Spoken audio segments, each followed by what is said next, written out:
5, 4, 3, 2, 1. We have ignition.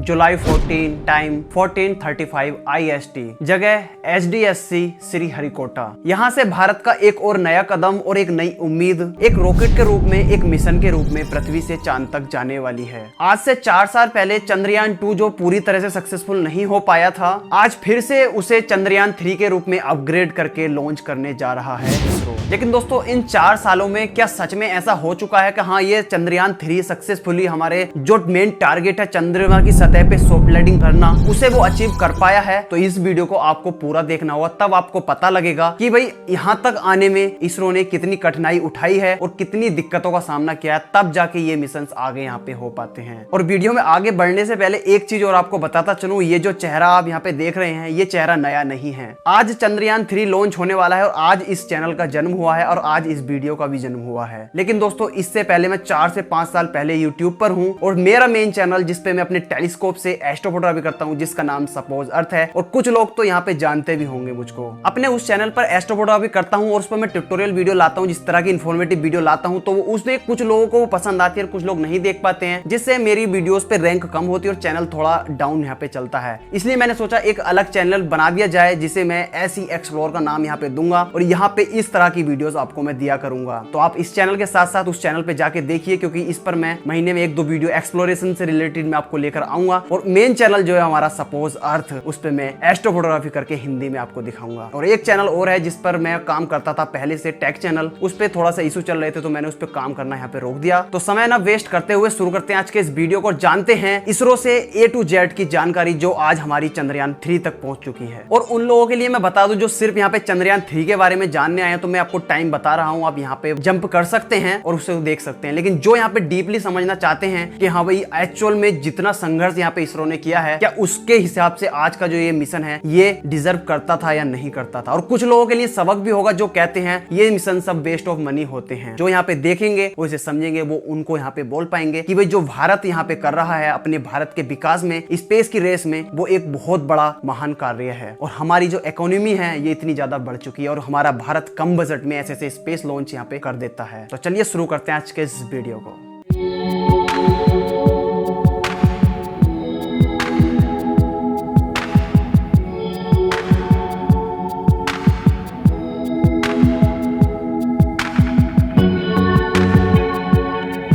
कुछ लोग जब तक इस वीडियो को देख रहे होंगे, जो आज का मिशन है चंद्रयान 3 वो लॉन्च यहाँ पे हो चुका होगा। ये इतना आसान भी नहीं था जितना कुछ लोगों को यहाँ पे लगता है। ज्यादा डेप्थ में तो हम नहीं जाएंगे कि फास्ट में क्या हुआ, लेकिन कुछ ऐसी बातों को जानेंगे जिनसे आपको एक्चुअल चीजें यहाँ पे पता लगेंगी। बात करें 1945 की, जब यहाँ पे द्वितीय विश्व युद्ध यहाँ पे चल रहा था, उस टाइम पर सोवियत यूनियन और यूएसए के बीच कोल्ड वॉर यहाँ पे शुरू हुआ, जिसमें यहाँ पर यूएसएसआर और यूएसए के बीच यहाँ पे स्पेस रेस यहाँ पे शुरू हो गई कि हम तुमसे पहले स्पेस में जाएंगे, कि हम तुमसे पहले स्पेस में जाएंगे। और इन दोनों के बीच में जो ये स्पेस रेस शुरू हुई थी, ये दुनिया की पावरफुल कंट्रियों में गिनी जाती थी, जिनके पास हर तरह से हर एक इक्विपमेंट उपलब्ध रहते थे, ऐसे वेपन्स रहते थे जो एक युद्ध में हर किसी को परास्त करने की क्षमता रखते थे। और जो थॉट स्पेस रेस का इन दोनों देशों के बीच में आया, वहां पे दूर दूर की कंट्रीज इसके बारे में दिमाग में सोचती तक नहीं थी। और जिस नासा को यहाँ पे पूरी दुनिया जानती है, जिसने अब तक की सबसे powerful telescope James Webb space telescope को बना के अंतरिक्ष में सक्सेसफुल लॉन्च किया और उससे यूनिवर्स को खंगाल रहा है, यहाँ तक का सफर भी उसका काफी कठिन यहाँ पे रहा था। 1955 की बात है, जब अमेरिका ने कहा कि भाई हम अपनी आर्टिफिशियल सैटेलाइट को लॉन्च करने वाले हैं, तो भाई यहाँ पे यूएसएसआर कहाँ पीछे रह सकता था। उसने सोचा हम भी करेंगे, उन्होंने भी अनाउंस करा हम भी अपनी आर्टिफिशियल सैटेलाइट लॉन्च करेंगे। देखना यह था कि इन दोनों में सबसे पहले कौन यहाँ पे विजय होने वाला था, यानी स्पेस में जाने वाला था। और दोस्तों, इस रेस में 2 साल बाद यूएसएसआर इस रेस में आगे निकल गया। 1957 में यूएसएसआर अपनी आर्टिफिशियल सैटेलाइट स्पुतनिक 1 को सक्सेसफुल अंतरिक्ष में पहुंचाकर सबसे आगे यहाँ पे निकल गया। वर्ल्ड में ये पहला देश बना जिसने अंतरिक्ष में पहली बार कदम रखा था। अब दोस्तों यूएसए को और ज्यादा नीचा दिखाने के लिए यूएसएसआर ने 1 महीने बाद फिर से एक मिशन को और लॉन्च किया जिसका नाम स्पुतनिक 2 था। और इस मिशन की एक खासियत ये थी कि इसमें एक जीता जागता जीव को अंतरिक्ष में भेजा गया था और ये वर्ल्ड में पहली बार था कि कोई पृथ्वी से जीता जागता जीव अंतरिक्ष में गया था। जो एक यहाँ पे कुत्ता था जिसे लाइक का नाम यहाँ पे दिया गया था और उसका स्टैचू आज भी बना हुआ है। अब दोस्तों यूएसए ने सोचा यार ये तो आगे निकल रहे हैं, अब तो कुछ ऐसा किया जाए जिससे हम भी इस स्पेस रेस में आगे निकले। उन्होंने फिर यहाँ पे 1958 में अपनी पहली सैटेलाइट एक्सप्लोर 1 को यहाँ पे लॉन्च किया और सक्सेसफुल अंतरिक्ष में भेज दिया, जो पृथ्वी के चारों ओर के रेडिएशन को जिससे एनर्जी उत्पन्न होती है उसका यहाँ पे पता लगाया। अब दोस्तों एक वॉर से शुरू हुई कहानी स्पेस रेस की अब ये उन दोनों देशों के तक सीमित नहीं रह गई थी। अब दूसरे देश भी इन्हें देख देख के मोटिवेट होने लगे और सोचने लगे हम भी इस रेस में हिस्सा लेंगे और हम भी अंतरिक्ष में जाके दिखाएंगे। ऐसे ही हमारे भारत के एक महान वैज्ञानिक थे विक्रम साराभाई, उनके दिमाग में भी थॉट आया कि भाई हम भी रिसर्च करेंगे और स्पेस रेस में आगे निकलेंगे। अब उन्होंने उस टाइम पे पंडित जवाहरलाल नेहरू को कन्विंस करने में लग गए कि भाई इस प्रोग्राम को स्टार्ट किया जाए, आप इसको मंजूरी दीजिए, इससे हमारे भारत की इकोनॉमी और डेवलपमेंट में काफी अच्छा सुधार मिलेगा बहुत बड़ी तेजी से। और इस तरह से कन्विंस करने से पंडित जवाहरलाल नेहरू मान गए और मंजूरी दे दी। और तब दोस्तों 1962 में हमारी इनको स्पेस प्रोग्राम की नींव यहाँ पे रखी गई। और यहाँ पे कुछ लोग जो वीडियो देख रहे हैं उन्हें तो यही नहीं पता होगा हमारी इसरो का जो आज नाम है वो पहले इनको स्पार हुआ करता था। अब इसके स्थापित होते ही दोस्तों यहाँ पे हमारी भारत ने पहली बार नासा का सहयोग लेके अपनी पहली रॉकेट को यहाँ पे लॉन्च किया। उधर दोस्तों नासा इंसान को चांद पे भेजने की तैयारी कर चुका था और यहाँ पे अभी हमारी स्पेस एजेंसी ठीक से डेवलप नहीं हो पा रही थी, जो रिसोर्सेज थे वो बहुत कम थे। फिर यहाँ पे 15 अगस्त 1969 को हमारी इनको स्पार का नाम बदल के इसरो यहाँ पे कर दिया गया और तब यहाँ पे हमें एक नया मोड़ मिला। यहाँ पे बहुत से लोगों ने कभी यहाँ पे सुना होगा कि भाई उस टाइम पे जब मिशन किए जाते थे बैलगाड़ी पे लाद के लेके जाया जा रहा है रॉकेट्स के पार्ट को या साइकिल पे लेके जा रहा है। ऐसा उस टाइम की रिसोर्सेज थी बहुत कम थी क्योंकि उस टाइम के लोग ये सब के बारे में जानते नहीं थे और इस पे टिप्पणियां भी यहाँ पे करते रहते थे। और आज भी ये चीजें रुकी नहीं है, कुछ लोग इन सारे मिशन को खाली वेस्ट ऑफ मनी यहाँ पे बताते हैं। आप यहाँ पे सोच सकते हैं भारत का स्थान कहाँ था। एक तरफ चांद पर आदमी ने कदम रख दिया था और एक तरफ यहाँ पे स्पेस एजेंसी का डेवलपमेंट चल रहा था। लेकिन दोस्तों तभी एक ऐसा मोड़ आया जिससे भारत के इस एजेंसी को बहुत धक्का लगा। 1971 में जिन्हें हम फादर के नाम से जानते हैं इसरो के, उन्हें एक हार्ट अटैक आने के कारण वो इस धरती को छोड़कर और हमारे बीच से वो चले गए। उनका सपना था कि भाई मैं अपनी खुद से बनाई हुई मिसाइल और खुद से बनाए हुए इक्विपमेंट को अंतरिक्ष में भेजूं, ये उनका सपना यहाँ पे रह गया। उसके बाद यहाँ पे सतीश धवन जो यहाँ पे बहुत बड़े साइंटिस्ट थे उनको यहाँ पे इसरो का चेयरमैन बनाया गया और 1975 में अपनी खुद की बनाई हुई सैटेलाइट सोवियत यूनियन से लॉन्च किया गया स्पेस में और सक्सेसफुल वो यहाँ पे मिशन रहा। उस समय हमारे पास इतनी रिसोर्सेज नहीं थी कि हमारे पास कोई ऐसा रॉकेट हो जिससे हम अपनी आर्यभट्ट सैटेलाइट को अंतरिक्ष में भेज पाए। अब भारत ने सोचा कि यार हम किसी पे निर्भर नहीं रहना चाहते हैं, हमें कुछ ऐसा करना होगा जिससे हम खुद की सैटेलाइट बना के और खुद से उसे लॉन्च यहाँ पे करवाएं। उसके बाद भारत ने यहाँ पे SLV-3 रॉकेट को बना के ये बता दिया कि अब हम खुद से सक्षम यहाँ पे हो गए हैं। और उसके बाद काफी सारे रॉकेट्स पे काम करना चालू कर दिया जैसे कि ASLV, PSLV और GSLV और धीरे धीरे भारत ऊपर की ओर जाता चला गया। आज के समय पर हम अपने इसरो के 2 मिशन पॉपुलर यहाँ पे जानते हैं। पहला मंगल मिशन जिसमें पहले अटेम्प्ट में हमने मंगल की ऑर्बिट को अचीव करा था और चौथा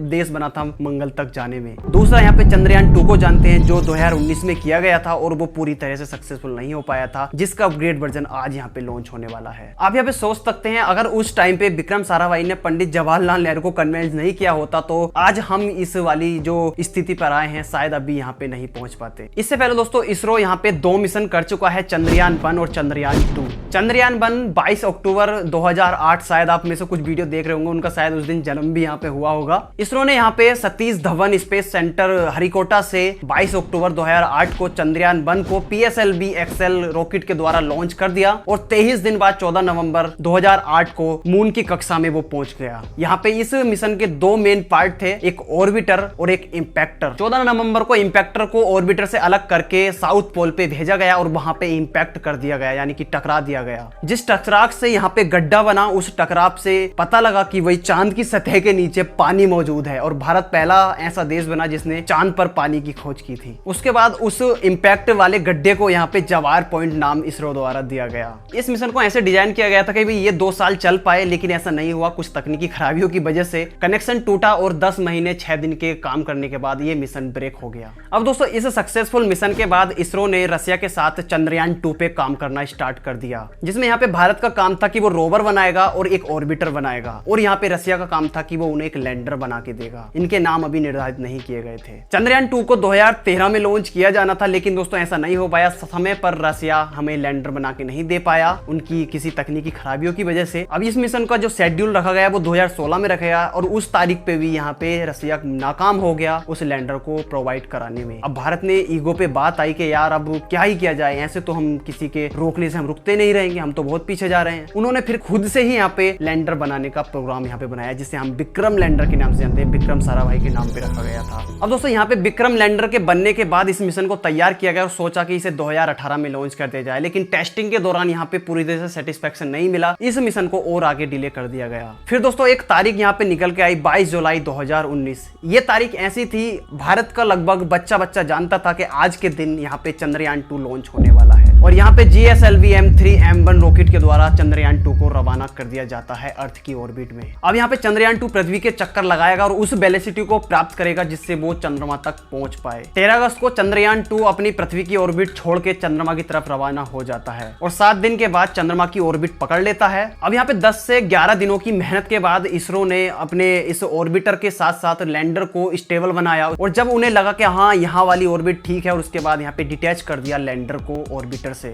उसके बाद नासा ने बड़ी बारीकी से लैंडर की स्पीड को कम करते करते चंद्रमा की सतह तक लेके जाने लगे। अब यहाँ पे 7 सितंबर रात के 1:50 पे विक्रम लैंडर को अपनी ट्रेजेक्ट्री पे यानी कि जगह पे लैंड कर जाना था। अब यहाँ पे थोड़ी सी गड़बड़ी यहाँ पे दिखाई देती है। विक्रम लैंडर अपनी थोड़ी सी ट्रेजेक्ट्री को बदलता है, और ये कुछ अच्छा संकेत नहीं था इस मिशन में। अब यहाँ पे 15 मिनट की मेहनत बची थी। अगर हम ये सब अच्छे से कर पाए तो हम विक्रम लैंडर को सॉफ्ट लैंड करा देंगे। अब 13 मिनट तक अच्छे से उसकी स्पीड को कम किया गया और 210 किलोमीटर की रफ्तार पर लाया गया, और फिर 2.1 किलोमीटर ऊपर से लैंडर से इसरो का संपर्क टूट जाता है। वो आखिरी के 2 मिनट अगर संपर्क नहीं टूटता तो शायद हम उसे अच्छे से सॉफ्ट लैंड हम करा सकते थे, लेकिन दोस्तों बहुत समय तक संपर्क साधा गया, लेकिन ऐसा नहीं हुआ, और 2 मिनट बाद लैंडर चंद्रमा की सतह से क्रैश लैंड यहाँ पे कर गया। ये इतनी स्पीड थी दोस्तों, ऐसा अंदाजा लगाया जा सकता है कि वो बहुत ज्यादा क्षतिग्रस्त यहाँ पे हो गया होगा। अब जो ऑर्बिटर था जो चंद्रमा को चक्कर लगा रहा था, उससे थर्मल मैपिंग यहाँ पे की गई, तो विक्रम लैंडर को ढूंढ लिया गया क्योंकि उससे थर्मल रिएक्शन यहाँ पे हो रहा था। अब दोस्तों यहाँ पे विक्रम लैंडर इतना सक्षम था कि वो डायरेक्ट पृथ्वी से कांटेक्ट बना सकता था, लेकिन यहाँ पे जो रोवर था उसके अंदर वो सिर्फ विक्रम लैंडर से ही संपर्क बनाता और उसी इंफॉर्मेशन को पृथ्वी तक भेजता। अब इस दुर्घटना के बाद बहुत से लोगों ने अपनी अपनी टिप्पणी देनी चालू कर दी कि पैसा वेस्ट कर दिया, ये कर दिया और वो कर दिया, लेकिन दोस्तों ये मिशन पूरी तरह फेल नहीं हुआ था। इस मिशन में टोटल 13 इक्विपमेंट थे जो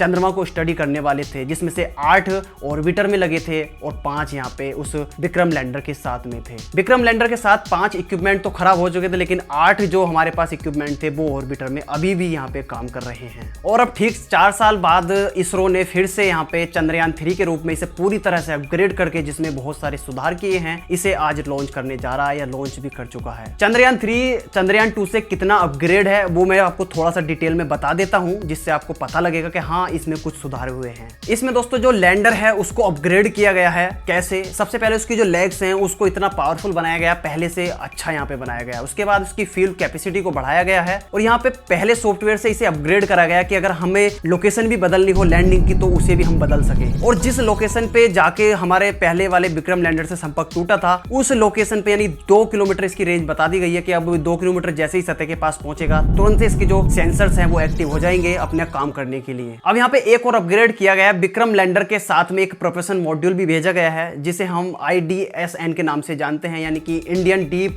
स्पेस नेटवर्क के नाम से। इस मिशन में सिर्फ 2 ही चीजें यहाँ पे भेजी गई हैं, विक्रम लैंडर और प्रज्ञान रोवर, क्योंकि दोस्तों ऑर्बिटर तो हमारे पास अभी भी अवेलेबल है जो चंद्रयान 2 के साथ गया था और अभी भी वो उसे ऑर्बिट कर रहा है, तो उससे हम कम्युनिकेट यहाँ पे कर पाएंगे। इस मिशन का मेन पर्पस है वहां पे जो चंद्रमा के भूकंप हैं उन्हें मेजर करना, भूमि को देखना, नीचे जो आइस जमी हुई है उसको स्टडी का करना, और अमोनिया, मीथेन, सोडियम, मरकरी जैसी चीजों का पता लगाना है। और दोस्तों आपको यहाँ पे मैं बता दूं, भारत ही एक पूरे विश्व में ऐसा देश है जो सबसे कम बजट में स्पेस मिशन मिशन को करता है और पहली बार में या दूसरी बार में सक्सेसफुल यहाँ पे हो जाता है। और मेरे दिल से यार आवाज आ रही है, ये चंद्रयान 3 जो है ये सक्सेसफुल यहाँ पे हो जाएगा। आपका क्या कहना है मुझे नीचे कमेंट करके जरूर बताना। और दोस्तों इसी तरह से इसरो अपनी हर एक गलती को सुधारता हुआ जा रहा है और अपने बहुत सारे प्लान कर रहा है मिशन करने के लिए फ्यूचर में, जिसमें यहाँ पे कुछ मिशन की मैं बात करूँ तो पहला है यहाँ पे आदित्य L1, चंद्रयान 4 और चंद्रयान 5 ये आगे चलते रहेंगे। और अब तक के जो इसरो के सबसे पॉपुलर मिशन रहने वाले हैं वो है सबसे पहला गगनयान, जिसमें भारत अपने द्वारा हर चीज बनाई हुई एक इंसान को अंतरिक्ष में भेजेगा। उसके बाद दोस्तों सबसे पॉपुलर मिशन शुक्रयान है, जिसकी तो डेट यहाँ पे रिवील कर दी भी गई है कि भाई 2025 तक एक्सपेक्टेड यहाँ पे लॉन्च कर दिया जाएगा, जबकि यहाँ पे 2028 में नासा यहाँ पे अपना मिशन करने वाला है जिसका नाम वेरिटास मिशन है।